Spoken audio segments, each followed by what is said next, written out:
If you want to understand where a major trend is headed, sometimes you have to go off the tape, take a closer look at privately held companies that really embody the theme in question.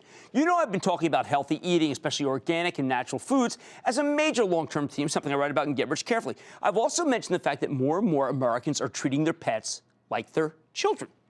Well, these two themes come together in the form of Freshpet, a privately held maker of real fresh food for pets. And when I say that, I mean that Freshpet is the only pet food company out there whose product is actually refrigerated. They sell fresh, all-natural, meat-based food that's made with minimal processing. This may sound silly to some of you, especially not you pet owners. But look, we know people, especially younger people, are much more distrustful of the food chain these days, and an increasing number of them prefer a natural and organic as much as possible. So why wouldn't they feel the same way about their pets? Initially, retailers were skeptical of the concept because the company has overcome that, but the company's overcome that skepticism, and now it's become a truly disruptive force in the pet food industry, a business that hasn't really changed much in the last 70-odd years.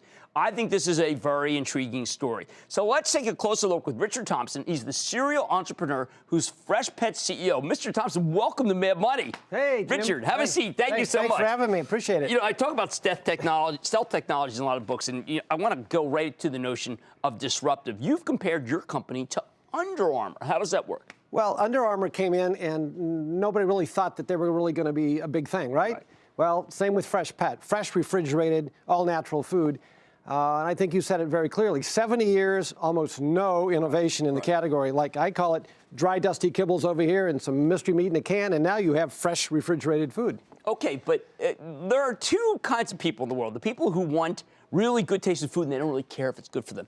And then there's people who want what's really good for them. What happens if the dogs won't eat what's really good for them? Well, in this case, we're really fortunate because when you have a real meat here now, is that dogs will definitely 20-to-1 go for this versus dry, dusty kibbles. Now, candidly, we did try it with Ryder, and it definitely worked. We didn't do any, we didn't put any secret sugar pills in there or anything. Yeah. But what do we know about actual health? And just like people say, I go to Whole Foods, I'm going to live longer, or whatever. What documented actual truth do we know about fresh food versus, say, the food that we're all used to for the dogs? Yeah. Well, if you think about just fresh food, right? Mm-hmm. Food that's fresh, all natural, no preservatives, less processed.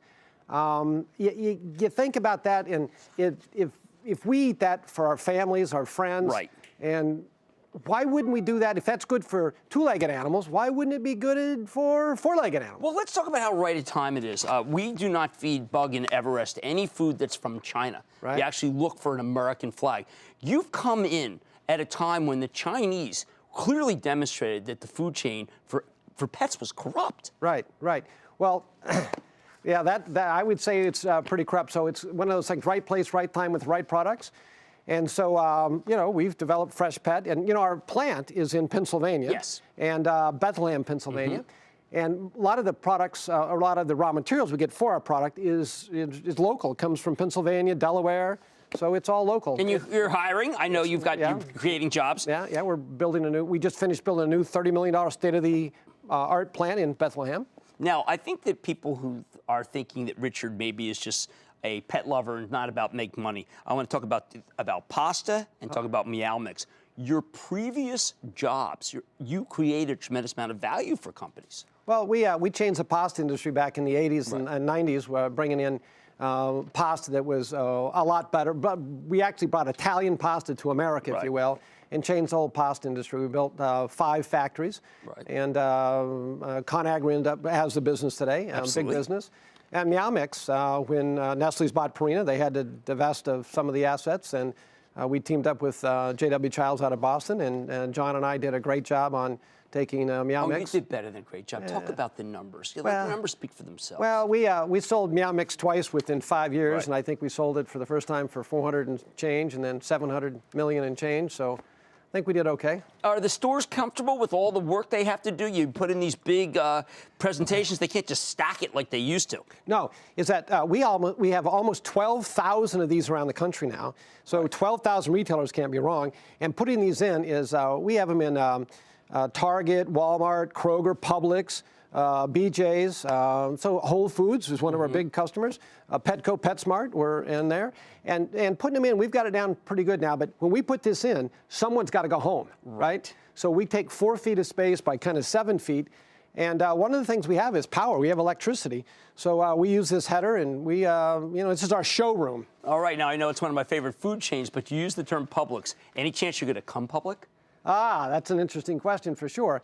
Our friends Blue Buffalo, they may become public, and we wish them the best. But for us is that we've got Mid-Ocean and partners here in New York, and we have a firm in LA with Charlie Norris, and we're doing quite well. All right, because I want a piece of the boar's head. Yeah, that's for animals. This is Richard Thompson, the CEO of Freshpet. This is where the innovation's really occurring. I do wish I could own a share in this company. Stay with Kramer.